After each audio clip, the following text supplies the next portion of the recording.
Emakhosini bogogo nabomkhulu, I welcome you back echanelini yami usahleli nentokazi ugogo Patricia. So ngizokhuluma ngamaphupho ukuphupha usesikolweni. Ukuphupha usesikolweni yebo kusho intwaso noma kusho imfundiso idlozi esuke ikufundisa yona empilweni. Mawumntana onesiphiwo, your everyday life ukuphila kwakho kusuke kuyintwaso yakho. Things that you go through kusuke kuyintwaso yakho. You won't understand now, but at the end it will all make sense ukuthi why you had to go through certain things empilweni, because bekukhona okuthize bekufanele ukufunde, right? So umuntu angeza athi gogo mina ngiphuphe ngisesikolweni. Hawu mangisesikolweni ngithi ngiyabhala iexam. Mangithi ngiyabhala iexam angazi ukuthi ngibhale ini, yabo. Kuvele kuqhamuka incwadi ehleli la eceleni, makuhlele incwadi eqhamuka eceleni kube nomuntu okunikeza yona uthi nayibhala, inhliziyo yakhe ingavumi ukuthi ungakopishi. Kodwa ekungavumi mini kwakho ukuthi ukopishe nawe kwawena awazi ukuthi uzobhalani kule yakho. Usathi uthi ubhala wena kufike uthisha athi cha ungabhali, akakabe isikhathi. Mhlambe kuthisha womuntu esilisa noma uthisha womuntu wesifazane athi cha ungabhali, akakabe isikhathi, hamba wena uye empophomeni, mawubuya uzobhala. Already mawuvuka you can hear ukuthi impophoma esikolweni. Why would they say uthisha athi ngiyempophomeni?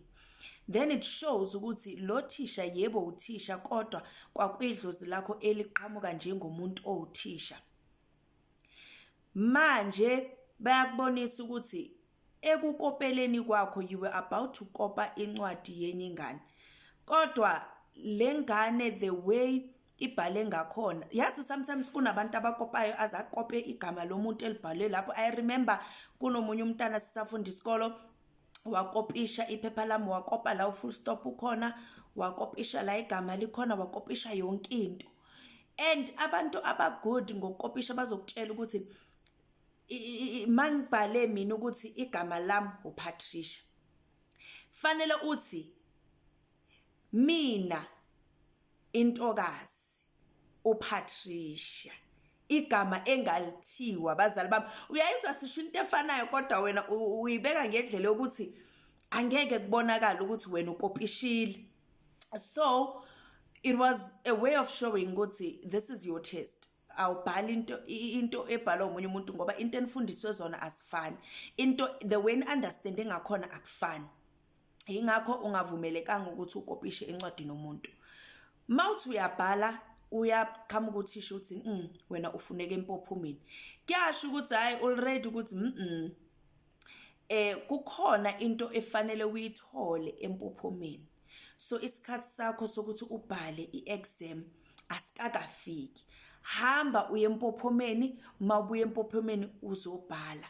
Kukhona imfundiso noma kukhona amandla ofanele uwathole, ngoba ukubhala kwakho ungakaye empophomeni kusho ukuthi uzobe ufaile itest. Kodwa mawuse uyile empophomeni, masubhala then wena uzophasa, kusho ukuthi uphasile lesigaba, undlulile kusona, abantu abadala bakudlulise bese bangene kwesinye isigaba. Angazi if ngiyazwakala. Anyways, emakhosini lisethi khanya qamaku ndawe. Ngiyabonga ukuthi nibukele ivideo yami, nihlale nibukela amanye amavideo. uNkulunkulu nedlozi banibusise bayede.